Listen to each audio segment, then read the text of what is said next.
This is not how an athlete as talented as Russian Yulia Stepanova should be training. Alone, no coach, no team, no flag to compete under, living in hiding under an assumed name, frankly, afraid for her safety and not just hers. Her son and husband are at risk too. They've moved 9 times in a year. What about your family? Do they know where you are? Now, no. They don't know about where we. They don't know where you are? They know just we safe. Once a rising track star, she's now been branded a traitor by Russia, which wants her silenced. That's because, along with her husband Vitaly, she bravely collected evidence about Russia's systematic doping program and then shared it with the world. Their core conclusion: Russia's track success is all about drugs. There is no anti-doping movement in athletics. In Russia, there is a completely opposite thing. It's a doping movement, and everyone around Yulia says that that's the only way to succeed. If you dope and if you lie about it. You should know this is the most unlikely of couples. They met when Vitaly was working earnestly with Rusada, Russia's anti-doping agency. There he is, proudly showing politicians the testing facilities at various events and education programs. He says he believed in what he was doing. And then he met and fell in love with Yulia, and it was all so easy. Until she talked with him about doping, her doping, something she said was just part of regular training for just about everyone. Was it difficult to tell Vitaly that you were an athlete who was using steroids?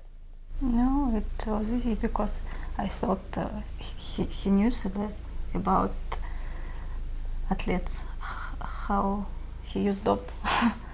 Did you know, though? I had some suspicion, but not to the level that she told me. And when she openly said that most of the athletes are doping, I guess that I realized I'm not changing anything for better here. So frustrated with what he was learning from Yulia, back in 2010, he secretly began sending details to WADA of how Russia's doping system functioned, the way Russia's anti-doping agency was actually working to help athletes get away with doping. Sometimes the agency agreed to test athletes between their courses of drugs so samples would be negative. Sometimes positive samples just disappeared. In Yulia's case, in 2011 and 2012, she was competing dirty in national championships, and all she had to do after the race, she would do doping controls and just act normal while knowing she was doped. And after she's out from the doping control station, just text the sample number to the director of the Moscow anti-doping lab, and there were never positive sample. Yulia believed as long as she followed her coach's orders, she'd never test positive. But one day she was curiously suspended, banned. Seems Russia needed a few positives to appear credible, and it chose her. Yulia chose to come clean. She wrote a lengthy letter to WADA outlining everything she ever took and how and under whose direction. She named names. Vitaly was still reaching out to WADA too. They thought action would be swift. But after years, nothing seemed to happen. And of course, both of us, we were frustrated at some point because we just didn't know if anything is happening. Like even at WADA, there were people who did not want this story to be out. 1, 2, 3. But he maintains someone at the World Anti-Doping Agency suggested if he really wanted results, he needed to go to the media. He turned to a German journalist who made a devastating documentary. Vitaly and Yulia gathering evidence to be broadcast, showing how easy it is to buy the banned substance EPO in Russia just by ordering some on the phone. You order it like a pizza. Yes, exactly. Yulia secretly recording conversations with officials and trainers. Was ist das? Oxandrolon. The documentary laid out every ugly detail. Suddenly, WADA was jolted into action. Less than 2 weeks after the documentary aired, it announced an independent commission into doping in Russia. Yulia and Vitaly had already started to get weird phone calls and advice to get away, hide, that Russian officials were livid and it was no longer safe to stay in the country. My family told me after this movie, asked me why you do this. You never change this world. I told him, I try. I just try, and we will see. Maybe it's something change. Last November, WADA's independent commission reported back. The words for Russia were harsh. Would you describe it as state-supported doping? In the sense of consenting to it and allowing it, yes. I don't think there's any other possible conclusion. One of the worst doping scandals in history. Russia accused of effectively sabotaging the London Olympics. The International Association of Athletic Federations banned Russia's track team from international competition, including the Rio Olympics, unless it proves it is reformed.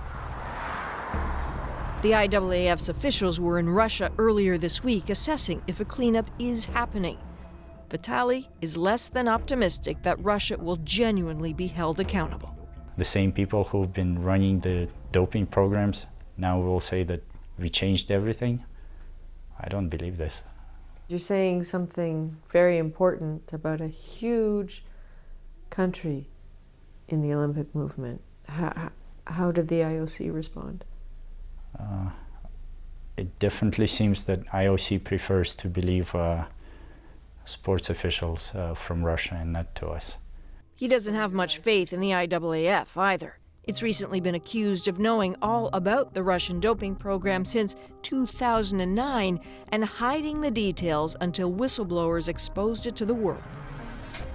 Life for this couple isn't getting easier. Russia still discredits and defames them. They can't go home.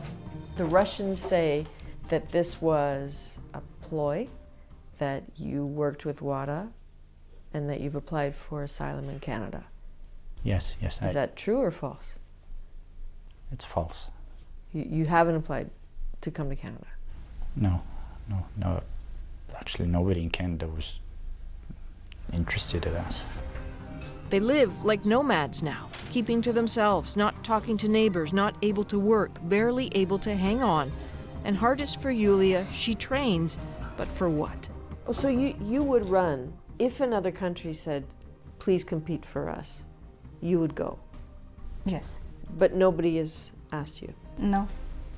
Ideally, she'd like to run in Rio under the IOC flag as an independent, but that too seems unlikely. There could be lots to regret, and yet they're still glad they came forward. Our lives changed. We are free. We don't have to lie.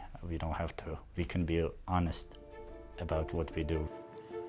There's no denying coming clean has a cost. Their limbo doesn't yet have an end. And there's no sign that Russia's addiction to doping and cheating is over either. Adrienne Arsenault, CBC News.